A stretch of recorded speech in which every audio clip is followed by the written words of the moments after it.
হ্যাঁ, স্পিরিট বাড়ে নাই, বরং স্পিরিট কমে গেছে। এমনি তো এই বছর জানি না কেন বাংলাদেশের মানুষের বিবেক খোলে না। গত রাত্র ভূমিকম্প হয়েছে, এটা জানেন? বুধবার থেকে টানা ভূমিকম্প হইতেছে। বুধবার দিন হয়েছে, বৃহস্পতিবার দিন 2 বার হয়েছে, শুক্রবারও ভূমিকম্প হয়েছে গত রাত্রে। আবার দেখেন দিনে হয় কিনা। গত শুক্রবারে বলছিলাম না, ওই রাত্রি ভূমিকম্প হয়েছে। আমাদের এখানে হয় না, সিলেটের এদিকে হয়েছে, ঢাকা কিন্তু হালকা। টানা 3 দিন ভূমিকম্প হইতেছে। কোন মসজিদে মুসল্লি বাড়তেছে না, খালি কমতেছে, খালি কমতেছে। রাস্তাঘাট দেখলে মনে হয় না যে রমজান মাস। রাস্তাঘাট দেখলে মনে হয় না যে রমজান মাস। হ্যাঁ, মার্কেটটা দেখলে মনে হয় যে সামনে ঈদ বুঝি, এই জন্য একটু কেনাকাটা। রমজান মনে হয় না, মনে হয় সামনে ঈদ, এই জন্য কেনাকাটা। হ্যাঁ, আল্লাহ যদি ঈদ না করতে দিল, কি কোন শক্তি দিয়ে পারবেন ঈদ করতে? আল্লাহ যদি না করতে দিল, এমন পরিস্থিতি আইনা দিল যে ঈদ ভুলা গেল মানুষ, জানলই দৌড় হইল, ঈদ ভুলা গেল। তো আপনার নতুন কাপড় পরবো কে বলেন? আপনি সেমাই খাইবে কে? বদুয়া দিতেছি না, হইতে তো পারে। আর কতদিন? প্রথম 10 দিন ছিল স্পিরিট নেওয়ার জন্য, রহমত এটা ছিল, এটা যেন ফুয়েল। ফুয়েল কি? ফুয়েল বোঝেন কি? তেল লওয়া। প্রথম 10 দিনে ফুয়েল নিবে, রহমত নিবে, তারপরে স্পিরিট বাড়তে থাকবে। ইবাদতের স্পিরিট বাড়বে, বন্দেগীর স্পিরিট বাড়বে। কেননা পরের পর্বটাই তো হলো কিসের? মাগফিরাতের। ওটাকে নেওয়ার জন্য স্পিরিট বেড়ে যাবে। কিন্তু স্পিরিট বাড়তে হলে ফুয়েল লাগবে। কি লাগবে? শক্তি লাগবে, ভিতরের শক্তিটা লাগবে। কি লাগবে? শক্তি লাগবে। রহমতটা ছিল ফুয়েলের জায়গায়, রহমতের 10 দিন ছিল শক্তি অর্জনের জায়গায়। এটা শক্তি অর্জন করবে, ফুয়েল নিবে, ভিতরে পাওয়ার হবে, যাতে পরের পর্বে যতটুক স্পিরিট দেওয়ার কথা। কিছু রাস্তা আছে, কিছু রাস্তা বাংলাদেশে নাই, বাংলাদেশও আছে, 2-1টা আছে, বেশি নাই। কিন্তু বিদেশে প্রত্যেক হাইওয়ে এরকম যে ওইখানে স্লো স্পিরিটে চালাইতে হলে আপনাকে স্লো লাইনে যেতে হবে। আর নইলে আপনি যদি স্লো চালান, তাহলে আপনি অ্যাক্সিডেন্ট ঘটান আর না ঘটান, আপনার গাড়ি দিয়ে আপনাকে অ্যাক্সিডেন্ট ঘটায় দিবে। কেন? পিছের গাড়ি দ্রুত আসতেছে, কেন? লাইনই দ্রুত। কি আপনি এখানে স্লো চালাইতে পারবেন? ওদের সাথে তাল মিলিয়ে চালাইতে হবে। আর যদি স্লো চালাইতে হয় তাহলে একবারে এক সাইডে চলে যেতে হবে, ঠিক না? আর নইলে গাড়ির ভিতরে কিছু সিস্টেম আছে, ওই সিস্টেম দিয়া চালাইতে হবে, এমার্জেন্সি দিয়া চালাইতে হবে। যে আমার গাড়ি বেশি ভাগে না, আমার গাড়ির সমস্যা আছে, তোমরা আমাকে দেখা চালাও। আমি কিন্তু এমার্জেন্সি দিয়া দিলাম, আমি দ্রুত গতি উঠাইতে পারতেছি না। 10 দিন এই জন্যই ছিল, এটা ফুয়েল অর্জন করার জন্য, তেল নেওয়ার জন্য, পাওয়ার নেওয়ার জন্য। রহমত মানেই ভিতরে পাওয়ার অর্জন করা। ইবাদতের স্পিরিট বাইরে যাওয়া উচিত ছিল। একদিন যাইতো আর স্পিরিট বাড়তো, একদিন যাইতো আর স্পিরিট বাড়তো। আর এটা আল্লাহ রসুলের থেকে প্রমাণ আছে, ইঙ্গিত আছে। এই জন্য আয়েশা রাদিয়াল্লাহু তাআলা আনহা বলছেন, রমজান শুরু হইতে থাকতো আর আল্লাহর রসুল যেন এরকম আমাদেরকে ভুলতে থাকতেন, চিনতেনই না মনে হয়। সামনে থাকতাম কিন্তু বাপভঙ্গি এরকম যে আমাদেরকে চিনেনই না। 30 দিন বিছনায় পিঠ লাগাইতেন না, যার সবকিছু মাপ, যিনি আল্লাহর হাবিব, যার এত বড় মর্যাদা। 2-3 জুমা আগে মনে হয় আমি বলছিলাম যে কিয়ামতের মাঠ আল্লাহ সাজাবেই মুহাম্মদুর রাসূলুল্লাহ শান দেখানোর জন্য। যদি এটা হুজুররা মানতে পারবে কিনা আমি জানি না। মাকামে মাহমুদ দেখানোর জন্য, শান দেখানোর জন্য। ওনার যখন এই অবস্থা, বিছনায় পিঠ দেন না, ঘরের মানুষগুলাকে যেন চিনেন না, কোমরে গামছা বাঁধা ফেলছেন, রাত দিন এক করে ইবাদত করতেছেন। কারকে শিখানোর জন্য? আমাদেরকে শিখানোর জন্য। অথচ প্রথম 10 দিন উচিত ছিল স্পিরিট নেও পারবে, প্রতিদিন স্পিরিট বাড়বে। কেননা সে ফুয়েল নিয়ে আনিছে, শক্তি ভিতরে অর্জিত হয়েছে রহমতের দ্বারা। দ্বিতীয় পর্বে স্পিরিট আরো বাড়বে, ইবাদত বন্দেগী।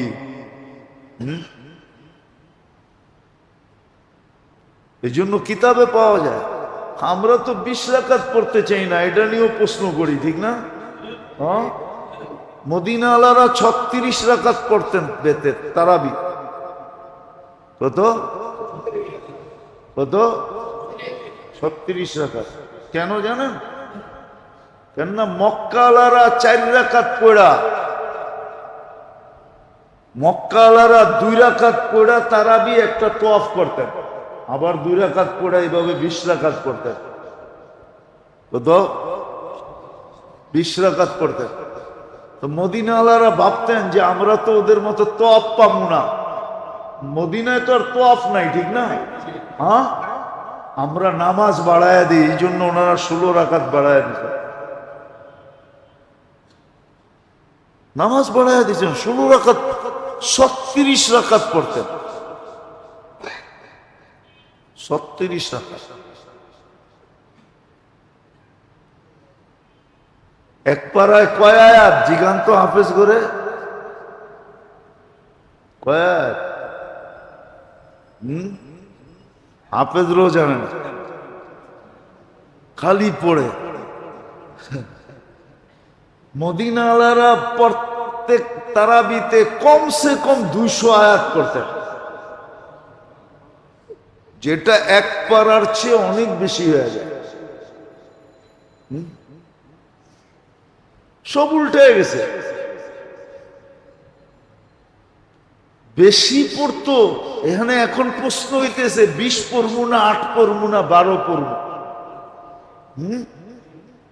আমি মনে হয় গত রমজানে বলছিলাম, সবাই হুজুর করে তারাবি প্রশ্ন করে, হাফেজরা তারাবি পড়ায় টাকা নিতে পারবো কিনা, ঠিক না? এটাই তো প্রশ্ন করেন। হ্যাঁ, আবার হুজুররা এইটারই ফতুয়া দেয়, ঠিক না? আমি হুজুরকে বিরুদ্ধে যেতেছি না। পাবলিক প্রশ্ন করে কি হাফেজরা তারাবি পড়ায়া টাকা নিতে পারবে? ভালো মতে শুনেন, কিন্তু প্রত্যেক পাবলিক জিজ্ঞেস করে হাফেজরা তারাবি পড়ায়া টাকা না নিতে পারবে কিনা। আবার হুজুররা এটারই ফতুয়া দেয় কি? অথচ কোন পাবলিক এটা জিজ্ঞেস করে না যে আমি যার পিছে তারাবি পড়লাম ওরে আমি টাকা দিতে পারবো কিনা।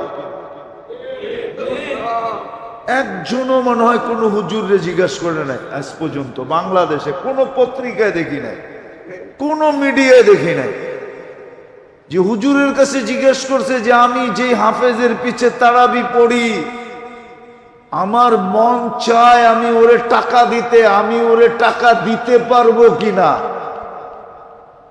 একজনও জিজ্ঞেস করে। আজ পর্যন্ত এই ফতুয়া আসেই নাই যে কোনো পাবলিক জিজ্ঞাসা করছে যে আমি হাফেজের পিছে কোরআন শুনি, তারাবি পড়ি, আমার মন চায় আমি ওকে কিছু দিমু, আমি ওকে কিছু দিতে পারবো কিনা। এই ফতুয়া কেউ জিজ্ঞাসা করে নাই। আপনারা শুনছেন কিনা জানি না, আমি আজ পর্যন্ত শুনি নাই, আমার কাছে কেউ জিজ্ঞাসা করে নাই। অথচ উচিত ছিল এটা জিজ্ঞেস করা, ও নিতে পারবে কিনা এটা বাদ, উচিত ছিল এটা জিজ্ঞেস করা আমি যে পিছে পড়ি, কোরআন যে শুনি, আমাকে যে ও নামাজ পড়ায়, আমি ওকে কিছু দিতে চাইলে দিতে পারবো কিনা। শরীয়তের মাসলা হইল তোমার ভিতরে যদি কোরআনের কদর থাকতো তাহলে তুমি হাফেজের গলায় সোনার হার পড়াইতা, সোনার হার। কোরআনের কদর যদি আমার দিলে থাকতো, আমাদের দিলে কোরআনের কদর নাই। এই জন্যই তো আমরা জানি না রমজান আর কোরআনের সম্পর্ক কি, এটাও জানি না। রমজানের আর কোরআনের কি সম্পর্ক এটাও জানি না, এটাও আমার সমাজ জানে না, আমার সমাজের শিক্ষিত মানুষ জানে না। খামাখা নিজেদেরকে শিক্ষিত মনে করে। আমার সমাজের বিত্তশালীরাও জানে না। বিত্তশালীদের বাপ দেখলে মাঝে মাঝে হায় হায় বড় আফসোস লাগে যে কয়েকটা টাকার মালিক হয়ে কি করতেছে, নিজেকে কি ভাবতেছে। হ্যাঁ, কয়েকটা টাকার মালিক হয়ে, টাকা আসিল বিদায়ী তো ওর কাছে গাড়ি আছে, টাকা না থাকলে গাড়ি থাকতো কোত্থেকে, ঠিক না? কি বলেন? টাকা আছে বিদেই তো গুলশানে থাকে, টাকা না থাকলে গুলশানে থাকতো কোত্থেকে, ঠিক না? ওই বিক্রমপুরেই থাকতো, ঠিক না? ওই গ্রামেই থাকতো, ঠিক না? হ্যাঁ, কেউ বলছিল, যদিও এটা এই মজলিসে বলা যাবে কিনা জানি না, কেননা মিডিয়ার যুগ তো, সব মিডিয়ায় চলে যায়। এখন তো এরকম সিস্টেম হয়েছে, আপনার অ্যান্ড্রয়েড সেট আর ইন্টারনেট চালু আছে, আপনি যেটা বলতেছেন সব ইন্টারনেটে চলে যেতেছে, জানেন আপনি না? আপনার নেট খোলা আছে, চালু, অ্যান্ড্রয়েড সেট যাবে, নেট চালু, আপনি যা বলতেছেন সব নেটে চলে যেতেছে। আপনি ইচ্ছা করলে নিজেও শুনতে পারবেন আপনি কি বলছেন এতক্ষণ। এখন আর ট্যাপ করতে হয় না, সব চলে যায়। তো যেটা বলতেছিলাম কই জানি হারায় গেছি, যে টাকা আছে দেখি তো ভাব, ঠিক না? এলে কেউ বড় সুন্দর বলছিল, বাংলাদেশে যদি ঘুষ রীতিতে রীতিতে রূপান্তরিত না হইতো তাহলে সবাই থাকতো মেসে আর ফ্যামিলি থাকতো দেশে। মনে হয় বোঝেন না? ঘুষ যদি রীতিতে নীতিতে রূপান্তরিত না হইতো, ঘুষ তো রীতিতে রীতিতে রূপান্তরিত। আমার তো এখন বলতে মনে চায়, মিডিয়ায় চলে যাবে কথা, বলতে মন চায়, কেন আজকে কয়েকদিন ধরে একটা বিষয় নিয়ে আমি পুলিশের পিছে এমন দৌড়াইতেছি, একটা সামান্য, ওকে কয়েকজন এসপি ফোন দিছে, আয়ু কয়েকজন এসপি ফোন দিছে, কিন্তু বিষয়টা ওর কাছে আর ওসির কাছে কোনো কর্ণপাতই করে না। ওই রীতিনীতি দেখাইতেছে, আকাশের যত ধারা তারা আমাদের অত ধারা। ও আমারে তারার তারা দেখাইতেছে, মনে হয় আকাশেও এত তারা নাই যত তারা এদের কাছে আছে। কেউ ফাইসা গেলে বোঝে কিরকম ফাঁসান ফাঁসা, চেঞ্জ হয় নাই। তো যে লেখছে সে বড় সুন্দর লেখছে, যদি ঘুষ রীতিতে রীতিতে নীতিতে রূপান্তরিত না হইতো তাহলে আমরা থাকতাম মেসে আর ফ্যামিলি থাকতো কই, দেশে। এখন তো কয়েকটা টাকা হয়ে যাওয়ার কারণে ভাব। তো যেটা বুঝাইতেছিলাম যে প্রথম পর্বটা রমজানের ছিল গতি বাড়ানোর জন্য, ফুয়েল নেওয়ার জন্য, ফুয়েল নেওয়ার জন্য, গতি বাড়ানোর জন্য, যে ইবাদতের প্রত্যেক রাত্র যাবে। যেরকম ফুয়েল আসলে, তেল নিলে, গাড়ির ভিতরে পর্যাপ্ত তেল থাকলে গাড়ি যেরকম ভাগতে থাকে, তার স্পিরিটও এরকম বাড়তে থাকবে। ইবাদতের স্পিরিট, বন্দেগীর স্পিরিট বাড়তে থাকবে। দ্বিতীয় পর্বে আরো বাড়বে, তৃতীয় পর্বে তো বাড়ার সীমা থাকবে না, তখন তো সে ঘরেই থাকবে না। মা বোনরা যদিও ঘরে থাকবে, কিন্তু সে ঘরে থাকবে বটে, কিন্তু আসলে সে এতেকাপে আবদ্ধ থাকবে। পুরুষরাও থাকবে তো মসজিদে আবদ্ধ থাকবে। এতেকাপে থাকুক আর না থাকুক, তার সময়টা মসজিদের ভিতরে সবচেয়ে বেশি কাটবে। দিন কাটুক আর না কাটুক, রাত্রটা তো পুরা তার মসজিদে কাটবে, রাত্রটা পুরা মসজিদে কাটবে। তো প্রথম যেটা বলতেছিলাম, আল্লাহর বিশেষ মেহেরবানি। যদিও উচিত ছিল না, চাইতে চাইতে চাইতে চোখের পানি জড়াইতে জড়াইতে জড়াইতে হয়তো দেওয়া দরকার ছিল, কিন্তু চাওয়া ছাড়া রমজান পাওয়া গেছে। এটা এত বড় ইহসান যেটা বইলা কয়া শেষ করা যাবে না। হ্যাঁ, এটা শুধু বুঝলে বুঝতে পারবে, বইলা শেষ করা যাবে না, বুঝায়া বুঝানো যাবে না। এটা অ্যানালাইসিসের মাধ্যমে বুঝতে হবে, নিজের চিন্তার দ্বারা বুঝতে হবে। যে 2 মাস আগের থেকে আল্লাহর রাসূল দোয়া করতেছেন, বাল্লিগনা রমাদান, আল্লাহ রমজানের সীমায় একটু পৌঁছায় দেন। রমজান দিয়া দেন না, হাদিসের শব্দ রমজান আমাকে দিয়া দেন এটা না, রমজানের সীমানায় আমাকে পৌঁছায় দেন। বাল্লিগনা রমাদান,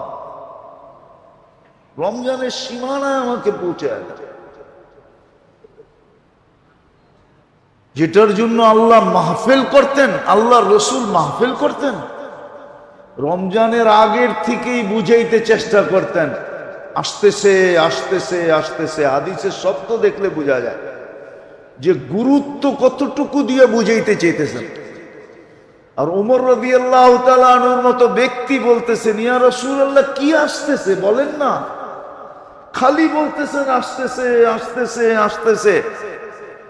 যখন গুরুত্ব যাদেরকে বুঝাইতে চেয়েছিলেন, ওনারা যখন গুরুত্বটা বুঝছেন এবং জানার জন্য যখন আত্মহারা হয়ে গেছেন যে এখন বলার সুযোগ আসছে, তখনই আল্লাহর রাসূল বলছে রমজান আসতেছে, রমজান রমজান আসতেছে। অনেক সময় হয় কিন্তু কয়েকটা কথা তোমাকে বলতাম, আবার না বলবো না। কি আস্তে আস্তে আগ্রহ বাড়ে না বাড়ে না? হ্যাঁ, শেষমেশ দেহে যে এই বুঝি সংসার ফাইটা যাইব, ঠিক না? এই বুঝি বিরাট একটা ঝগড়া হয়ে যাবে, ঠিক না? আরে মনে হয় বোঝেন নাই, বিয়ে শাদী করেন নাই, কোত্থেকে বুঝবেন? যখন বোঝে যে এই বুঝি ঝগড়া হইতে বিরাট একটা ঝগড়া হয়ে যাব, তখন বলা দেয়, ঠিক না? হ্যাঁ, আল্লাহর রসুলও গুরুত্ব বুঝানোর জন্য যে সাহাবা এখন বসতেছে যে হয়তো কোনো একটা অঘটন ঘটে যাবে, চান না দেয়া দেয়, না জানতে পারলে কোনো ক্ষতি না হয়ে যায়, আগ্রহ দেখা তারপরে আল্লাহ রসুল বলছে রমাদান আসতেছে, রমজান। তো আমি যেটা আপনাদেরকে বুঝাইতে চাইতেছি, প্রথম 10 দিন রহমতের ছিল ফুয়েল হিসাবে, পাথেয় হিসাবে, ভিতরে শক্তি অর্জন করা হিসাবে, যেন বাকি স্তরগুলো আরো দ্রুত গতিতে পার হওয়া যায়, স্পিরিট উঠানোর জন্য। যেমন অ্যাক্সেলেটারে পাড়া দিলেই গাড়ি ভাগবে না, প্রথম ফার্স্ট গিয়ারে উঠাইতে হবে, কি না একবারই তৃতীয় গিয়ারে? এনে কেউ নাই গাড়ি চালাইতে জানে? হ্যাঁ, প্রথম কোন গিয়ার, তারপরে গিয়ার উপরের দিকে ওঠে, ঠিক না?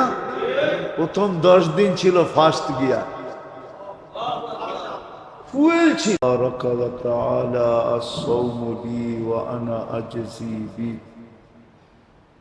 أو كما قال عليه الصلاة والسلام। সম্মানিত উপস্থিতি, কোরআন হাদিস থেকে যতটুকুই তেলাওয়াত করা হলো, আশা রাখি একই সামনে রেখে কিছু কথা রাখবো, সাথে সাথে দোয়ার দরখাস্ত। আল্লাহ আমাদের সকলকে কথাগুলো বুঝা, জীবন আছে বিদায় আমল করার তৌফিক দান করেন।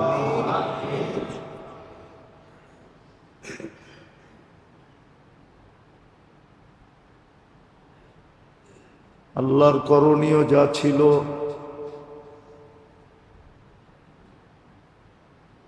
যে চাওয়া ব্যতীত না আমাদের সমাজের কয়জন মানুষ হবে যারা রজব শাবান এই 2 মাসে অগণিতবার এই দোয়া পড়ছে, ইয়া আল্লাহুম্মা বারিক লানা ফি রজব শাবান ওয়া বাল্লিগনা রমাদান। পুরা সমাজের ভিতরে 2-4 জন পাওয়া যাবে কিনা সন্দেহ, যে আল্লাহর কাছে এটা মনের থেকে চাইছে যে আমাকে রমজান পর্যন্ত পৌঁছায় দিয়া। 2-4 জন পুরা সমাজে পাওয়া যাবে কিনা সন্দেহ, যে মনের থেকে এটা চাইছে যে আমাকে রমজান পর্যন্ত পৌঁছায় দিয়া। কিন্তু আল্লাহর মেহেরবানি যে আল্লাহ আমাদেরকে রমজান পর্যন্ত পৌঁছায় দিছে, আল্লাহর মেহেরবানি। শুধু পৌঁছায় দেন না, একটা পর্ব পাওয়ায়ও দিছে, রহমতের পর্ব পাওয়া গেছি। আজকে 10 তারাবি হবে, কালকে 10 রোজা হবে, তো রহমতের পর্ব পাওয়া গেছি। এটা আল্লাহর বিশেষ মেহেরবানি। না চাওয়া সত্ত্বেও, অথচ এরকম জিনিস চাওয়া ব্যতীত দেওয়া হয় না, দুনিয়াতে হয় না। উদাহরণ দিলে দেখা যাবে, আবার উদাহরণটা ঠিকও না, উদাহরণটা ঠিক হইলেও হিতে বিপরীত হইতে পারে।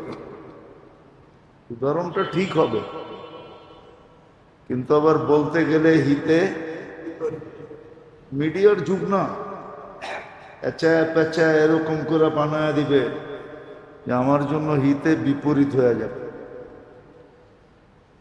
তারপরও বইলা ফেলি, তারপরও বুঝে আসো, সামান্য দুনিয়ার একটা পথ পাইতে গেলে কত জুতা গেছাইতে হয়, ঠিক না? জুতা গেছানো বুঝেন, জুতা ক্ষয় করতে হয়, ঠিক না? আবার শুধু জুতা ক্ষয় করলে চলে না, আর দৌড়াইলেও চলে না, ঠিক না? হ্যাঁ, আবার এইটাও ঢালতে হয়, ঠিক না?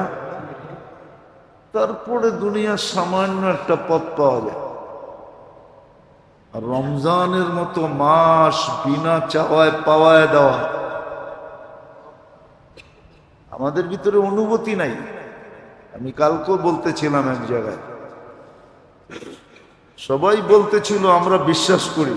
আমি বললাম না, বিশ্বাস যদি করতাম তাহলে সবাই ইফতারের পূর্ব মুহূর্তে রাস্তায় থাকতাম, যে কাকে জোর কইরা এক ডোব পানি দিয়া রোজা খোলানো যায় কিনা। কেননা যখন আল্লাহ সুযোগ দিছে এক ডোব পানি দিয়া জান্নাত নেওয়া যায়, জাহান্নাম থেকে মুক্তি পাওয়া যায়, তাহলে সবাই রোজার আজানের আগে রাস্তায় থাকতো পানি নিয়া, যেই পথিককেই পাবো তাকেই হাতে পায়ে ধরে দেখি রোজাটা আমার পানি দিয়া খোলায় দিতে পারি কিনা। ও রোজা খুলবে, আমার কপাল খুলবে। এটা কি কপাল খোলা না? এটা তো বিশ্বাস করি, কিন্তু বলি বিশ্বাস করি, এটার নাম বিশ্বাস না। এই বিশ্বাসে কি কাজে দিবে যে আমি কপাল খোলাইতে পারি না? এই বিশ্বাস কোনো কাজে দিবে? ওলামাদেরকে জিজ্ঞেস করেন, না, এই বিশ্বাস কোনো কাজে দিবে না। হাদিসের জন্যই ছিল যে প্রত্যেক ব্যক্তি যেন কপালটা খোলায় নেয়, কাউরে রোজা খোলায় আর নিজের কপালটা খোলায়। ওই ব্যক্তি রোজা খুলবে, যে রোজা খোলাইলো তার কপালটা খুলা যাবে, জান্নাত মিলবে, তো গ্যারান্টি যুক্ত। কিন্তু বলেন কয়জন আছে এখানে? একজনও তো নাই। ঢাকা শহরে যখন ইফতারির আজান হয়, লক্ষ লক্ষ লোড রোডের ভিতরে থাকে, জ্যামের ভিতরে পড়া থাকে। কেউ ওর কাছে এক বোতল পানি নিয়ে যায়, কেউ ওর কাছে একটা খেজুরের টুকরা নিয়ে যায়। আল্লাহ রসুল তো অঙ্গীকার দিছিল, ওয়ালাউ বিশাক্কি তামরাতিন, বুখারীর রিওয়ায়াতে আছে, আতফিউন নার ওয়ালাউ বিইত্তাকিন নার ওয়ালাউ বিশাক্কি তামরাতিন। জাহান্নাম থেকে বাঁচো, এত বড় জাহান্নাম থেকে কি দিয়ে বাঁচবো? খেজুরের একটা টুকরা দিয়েও বাঁচতে পারো, খেজুরের একটা টুকরা দিয়েও বাঁচতে পারো। ওয়ালাউ বিশাক্কি তামরাতিন। কিন্তু বিশ্বাস করে মানে না কেউ, করে না কেউ। তো যেটা আমি বুঝাইতেছিলাম, যে চাওয়া ছাড়া রমজান পর্যন্ত পৌঁছায় দেওয়া, এটা কোনো যুক্তিতে বলে না। এত বড় জিনিস চাওয়া ছাড়া দিয়ে দিবে? কিন্তু আল্লাহর মেহেরবানি এটা বন্দার উপরে, দয়া, মায়া, স্নেহ, ভালোবাসা, প্রেম, যে চাওয়া ছাড়া আমাদেরকে রমজান পর্যন্ত পৌঁছায় দিয়েছে।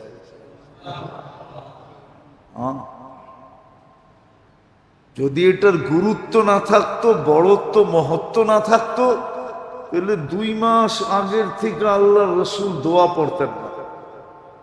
আল্লাহর রসুল দোয়া পড়ছেন, শিখাইছেন, মানি এটা বিরাট বড় জিনিস।